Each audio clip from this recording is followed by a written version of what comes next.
우리 함께 사도신경으로 신앙 고백 드리겠습니다. 나는 전능하신 아버지 하나님 천지의 창조주를 믿습니다. 나는 그의 유일하신 아들 우리 주 예수 그리스도를 믿습니다. 그는 성령으로 잉태되어 동정녀 마리아에게서 나시고 본디오 빌라도에게 고난을 받아 십자가에 못 박혀 죽으시고 장사된 지 사흘 만에 죽은 자 가운데서 다시 살아나셨으며 하늘에 오르시어 전능하신 아버지 하나님 우편에 앉아 계시다가 거기로부터 살아있는 자와 죽은 자를 심판하러 오십니다. 나는 성령을 믿으며 거룩한 공교회와 성도의 교제와 죄를 용서받는 것과 몸의 부활과 영생을 믿습니다. 아멘. 마가복음을 시작하며 우리 함께 부를 찬양은 찬송가 458장입니다. 너희 마음에 슬픔이 가득할 때, 찬송가 458장을 함께 부르겠습니다.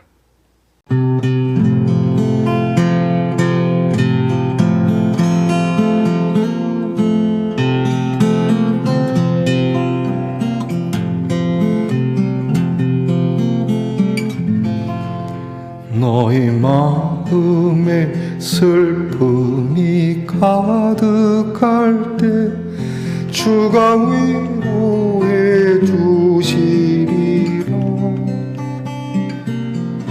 아침 해같이 빛나는 마음으로 너 십자가 지고 가라.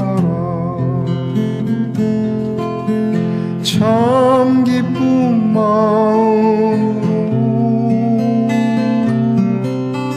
십자가 지고 가라.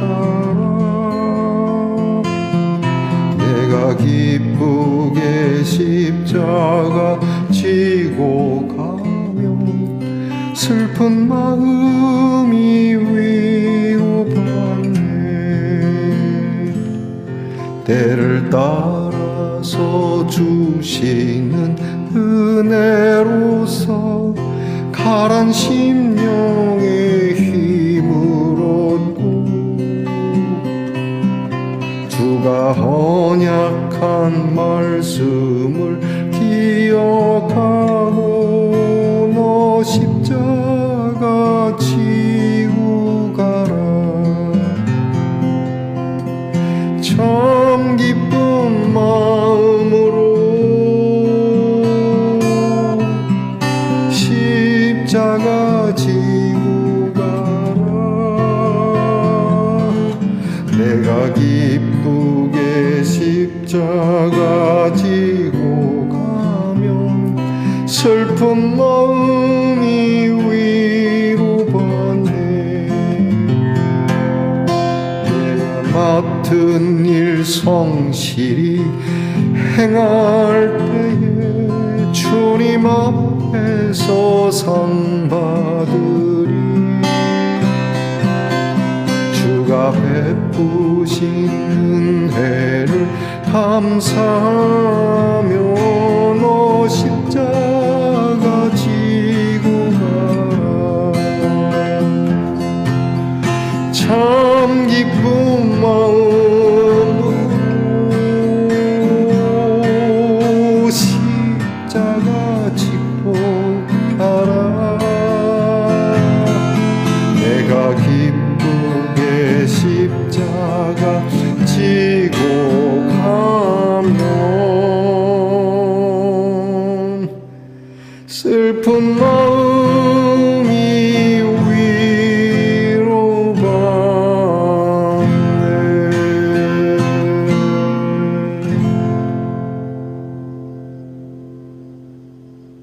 우리 함께 겸손한 마음으로 기도드리겠습니다.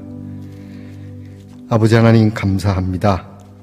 이제 가을의 느낌이 조금씩 다가오고 있습니다. 무더웠던 여름날 비도 많이 오고 참 많이 힘들었지만 또 이렇게 귀한 결실의 계절에 문턱에 들어서는 것 같습니다.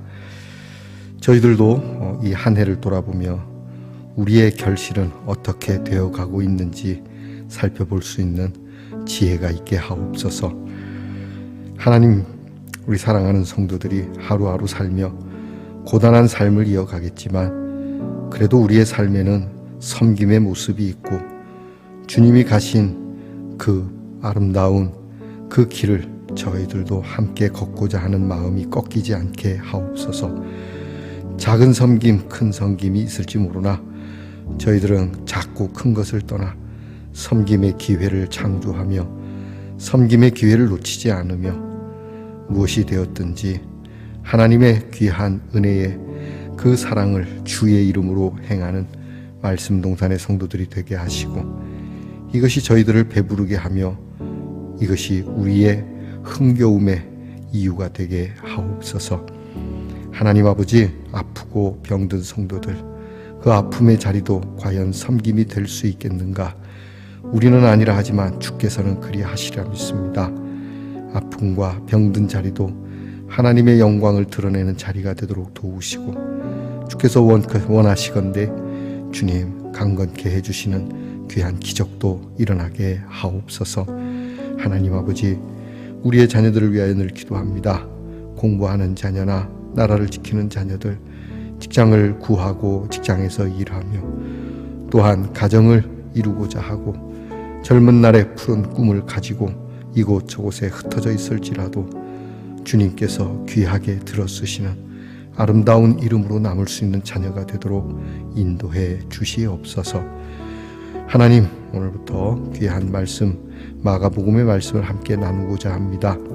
말씀 한 절 한 절 저희들에게 늘 귀하고 소중한 말씀이온데 이 마가복음의 말씀 시작과 그리고 끝날 때까지 잘 곱씹어 우리의 영에 아름답고 복되고 능력이 되는 말씀이 되도록 은혜 주시옵소서.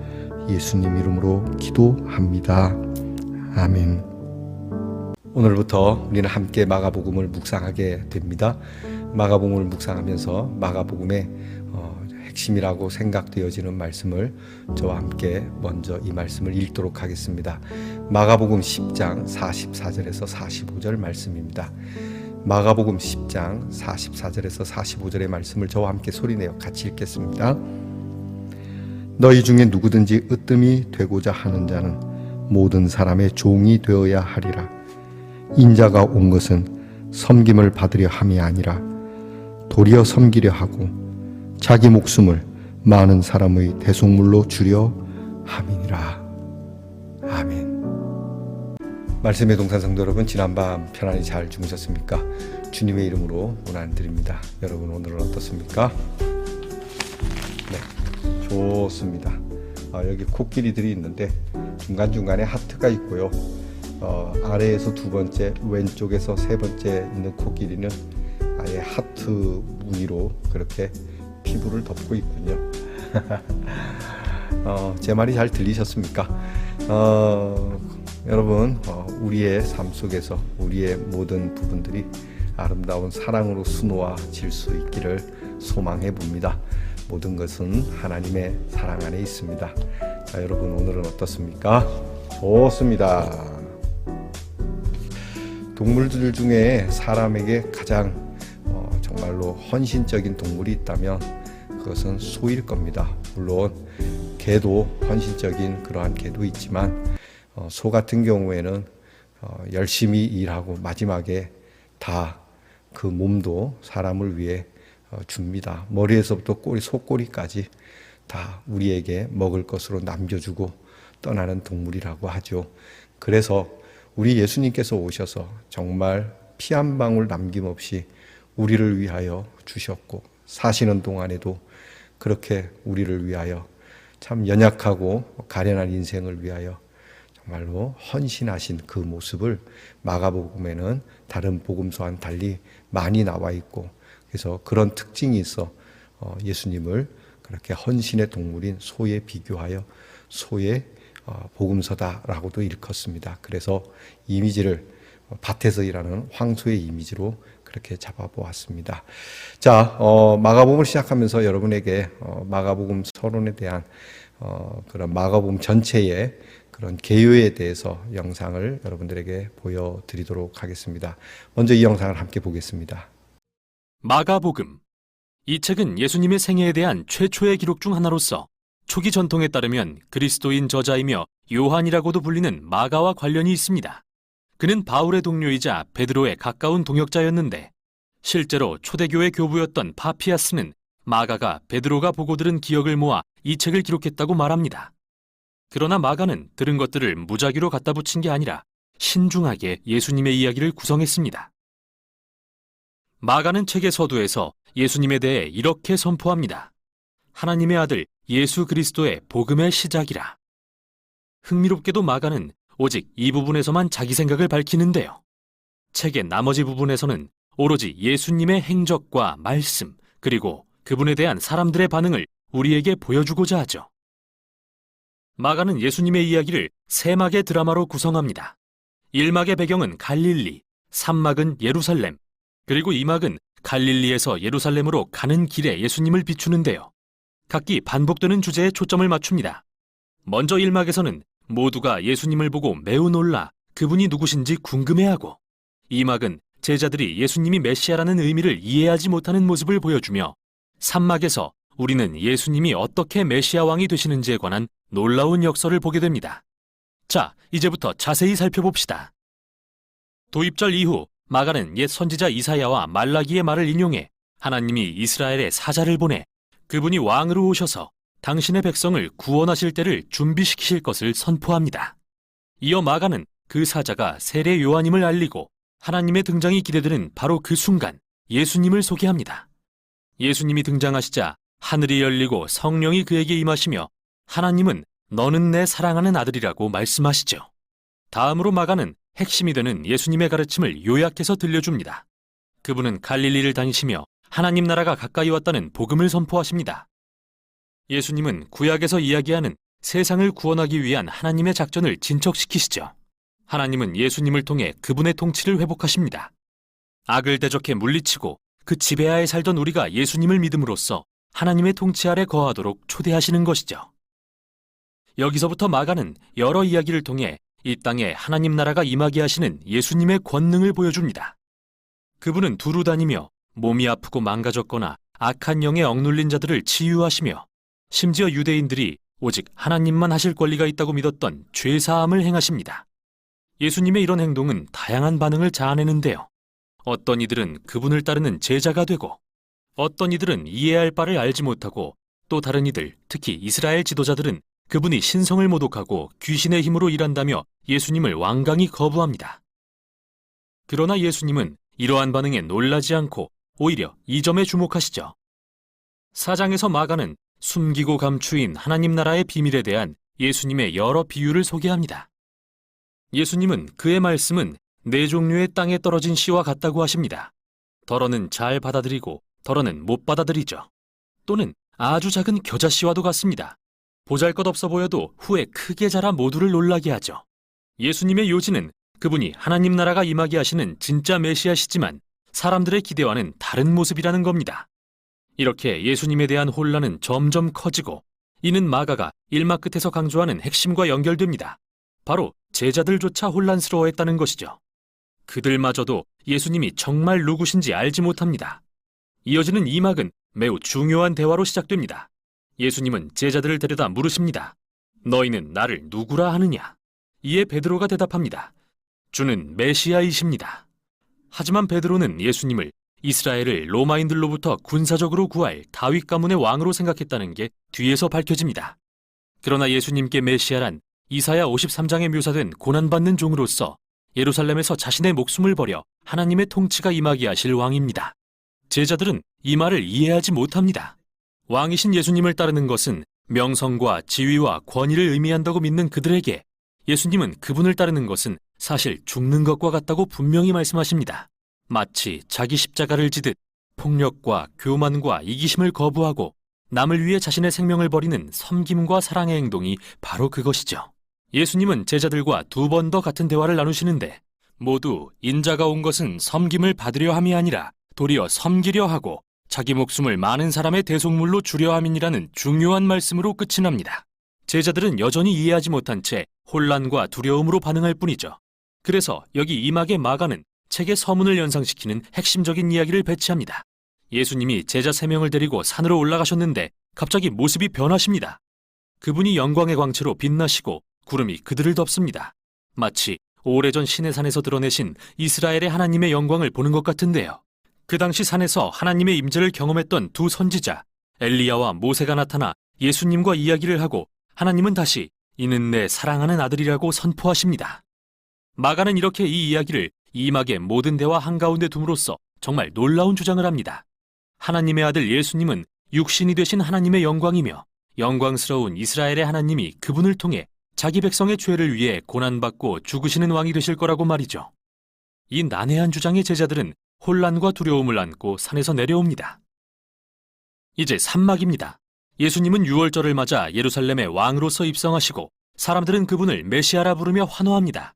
그 후 예수님은 성전 뜰에 들어가 왕으로서의 권위를 행하십니다. 바로 도둑과 사기꾼들을 내쫓고 제사제도를 중단시키신 것이죠. 이때부터 일주일간 예수님은 이스라엘 지도자들과 맞서 논쟁하며 그들의 위선을 꾸짖으십니다. 그래서 그들은 예수님을 죽일 계획에 착수하죠. 또 예수님은 제자들에게 예루살렘과 성전이 이 세대가 지나기 전에 무너질 것을 예언하시며 제자들도 예수님처럼 핍박을 받을 거라 경고하십니다. 그분이 다시 오셔서 세상에 하나님 나라가 충만히 임할 때까지 말이죠. 이제 장면은 마지막 밤으로 향합니다. 예수님이 제자들과 가지시는 마지막 유월절 만찬. 이 상징적인 식사는 이스라엘이 유월절 어린 양의 죽음을 통해 노예에서 해방된 이야기를 들려주는데요. 예수님은 이러한 상징들에 새로운 의미를 부여하십니다. 고난받는 종 되신 메시아의 죽음을 통해 죄와 사망으로부터의 해방이 있을 거라고 말이죠. 여기서부터 이야기는 빠르게 예수님의 체포와 이스라엘 제사장들 및 로마 총독 빌라도 앞에서의 재판을 거쳐 십자가 처형으로 향합니다. 그리고 이 모든 것은 1막과 2막의 주요 장면들과 연결되는 한 핵심 장면에서 정점에 이릅니다. 이번에는 구름이 아니라 어둠이 하늘을 덮고 하늘에서 들리는 음성이 아니라 예수님이 숨지시기 전 외치시는 음성이 들립니다. 그리고 가장 놀라운 것은 로마 군인이 한 말인데요. 예수님의 죽음을 지켜보며 그분이 누구신지 깨달은 그는 이렇게 선언합니다. 이분은 하나님의 아들이셨다. 그는 이 이야기에서 처음으로 예수님의 정체에 대한 충격적 주장을 인정한 인물이죠. 십자가에 달린 하나님의 아들, 그는 메시아이며 자신의 친구뿐 아니라 원수를 위해서까지 죽은 나사렛 예수라고 말이죠. 이후 예수님의 시신은 무덤에 안치되고 새 주의 첫날 예수님을 따랐던 여인들이 거기에 갔다가 옮겨진 돌문과 빈 무덤을 발견하는데요. 그때 한 천사가 나타나 그는 죽음에서 부활하셨고 여기 계시지 않다고 알려주더니 가서 다른 제자들에게 예수님이 살아계신다는 기쁜 소식과 갈릴리에서 그들을 만나실 것을 전하라 명합니다. 겁에 잔뜩 질린 여인들. 마가는 그들이 몹시 놀라 떨며 무덤에서 도망하고 무서워 아무에게 아무 말도 하지 못하였다고 합니다. 그리고 책이 이렇게 끝나버리죠. 마치 2막과 1막 끝에서 제자들이 보인 두려움과 혼란을 보는 것 같습니다. 그런데 여러분의 성경을 보면 마가복음 끝에 예수님이 나타나셔서 제자들에게 말씀하시는 내용이 더 있는데 이 부분은 원래 이 책에 포함되지 않은 내용이라는 각주가 덧붙여져 있습니다. 보다 신뢰도가 낮은 후기 사본에서만 발견된다고 말이죠. 어쩌면 본래의 결론 부분이 사라졌거나 마가가 글을 완성하지 못한 것일 수도 있지만 이 갑작스러운 결말은 논지를 입증하려는 의도였을 가능성이 더 큽니다. 마가복음은 시종일관 제자들을 당혹스럽게 하는 충격적인 주장에 초점을 맞추었습니다. 즉, 고난받고 십자가에서 죽으신 후 부활하신 예수님은 메시아이자 하나님의 아들이시며 하나님의 사랑과 이른바 거꾸로 된 나라는 예수님이 세상 죄를 지고 죽으심으로 드러났다고 말이죠. 그래서 결말이 없는 이 이야기는 읽는 우리가 예수님에 대한 충격적이고 이상한 주장과 마주하도록 만듭니다.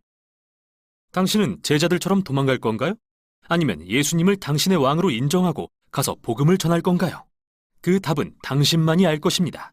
이게 바로 마가복음이 전하는 내용입니다. 네, 잘 보셨습니까? 자, 이 영상 여러분께서 이런 개요를 가지고 이 마가복음을 저와 함께 나누면서 제가 목회자로서 우리 말씀동산 성도들에게 간절히 부탁하는 것은 이 마가복음을 묵상하는 동안 우리들에게도 귀한 섬김의 모습이 좀 더 새로워지고 잘 정리가 될 수 있는 기회가 되었으면 좋겠다. 그렇게 바람을 가져봅니다. 저와 여러분이 주님이 우리에게 헌신하셨듯이 우리도 누군가를 위하여 후회 없는 헌신이 있어야 할 텐데 우리는 늘 우리의 헌신은 제한적이고 또 계산적이고 그리고 한시적이라고 한다는 점에 대해서 참 부끄럽지 않을 수가 없습니다. 하지만 작은 섬김 하나, 오늘 당장 하고 오늘 끝나는 헌신이라 할지라도 정말로 기쁨으로, 감사함으로, 즐거운 마음으로 그렇게 헌신할 수 있는 우리 말씀동산의 성도들이 되기를 축복합니다. 기도하겠습니다. 하나님, 오늘부터 귀한 복음서 마가복음을 함께 나누게 됩니다. 마가가 보는 우리 예수님, 마가는 예수님을 어떻게 우리에게 소개하고 있는지, 또한 마가의 소개를 따라 우리는 예수님을 또 어떻게 소개하고 나의 삶에서 그 예수님은 어떻게 나타나고 있는지를 이 복음서를 통하여 마가복음이 마쳐질 때에 우리의 헌신, 우리의 귀한 믿음의 고백들이 보다 새로워지는 은혜가 있게 하옵소서. 기대감을 가지고 감사함으로 이 복음서를 저희들이 가슴으로 받게 하옵소서. 예수님 이름으로 기도합니다. 아멘. 하늘에 계신 우리 아버지, 아버지의 이름을 거룩하게 하시며 아버지의 나라가 오게 하시며 아버지의 뜻이 하늘에서와 같이 땅에서도 이루어지게 하소서. 오늘 우리에게 일용할 양식을 주시고 우리가 우리에게 잘못한 사람을 용서하여 준 것 같이 우리 죄를 용서하여 주시고 우리를 시험에 빠지지 않게 하시고 악에서 구하소서. 나라와 권능과 영광이 영원히 아버지의 것입니다. 아멘.